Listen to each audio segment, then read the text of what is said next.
Seriously, nobody just uses a scry glass whenever they've got time to just see who they'll meet on the road. Still, we didn't expect to see you here. Wait, you're not a Fontanian, are you, Mona?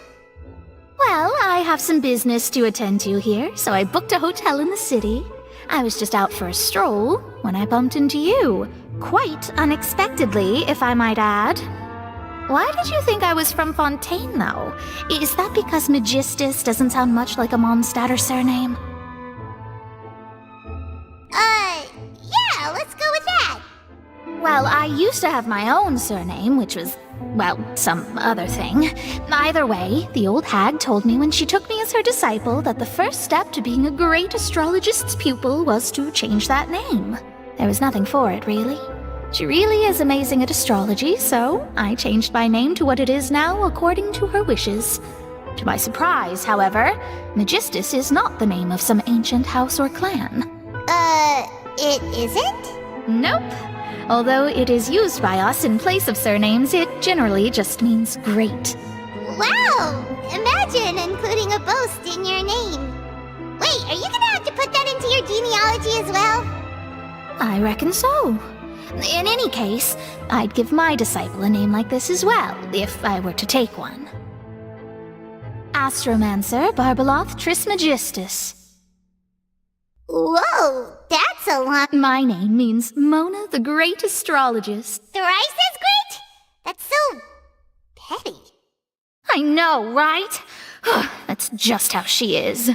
She used to call... Talk about excessive. Magistus is thus the calling card of our school, so to speak, which makes it about the same... That sounds terrible! But anyway, you're not Fontanian, are you, Mona? You're from Mondstadt, right? Well, I was born in Mondstadt, yes. My parents migrated to Dornman Port, and I traveled with the old hag for a while, after which I settled down in Mondstadt City. Oh, that's a good thing then. At least we know you won't be dissolved by Fontaine's waters. Speaking of that, I'm sure you're aware that a bunch of things have happened here in Fontaine, right? I know you're not a local, but I'd avoid getting too close to any water that looks strange all the same. There's something ominous about it. Well, the water, I mean.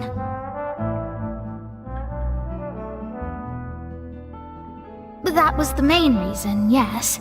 Just a while back, the Steambird invited me to take part in a panel and speak about the circulation of the prophecy as an astrologist. The invitation was sent quite early on. I don't think anyone expected Fontaine to be in this much trouble. What do you make of that prophecy, Mona? Just tell us what you think as an astrologist. Your word would go a long way to make things more certain and less scary. What I can tell you is that I'm an astrologist, and that this prophecy concerns the fate of Fontaine. I'm afraid that this is not something that just anyone can do. If I could do it, you would no longer call me an astrologist, but a visionary. But on the flip side, the prophecy is so huge and powerful that it must surely come from a powerful visionary. Its contents involve the fate of the world. Disregarding it would be a mistake. A visionary? Sounds really powerful and all, but does such a person really exist? Of course.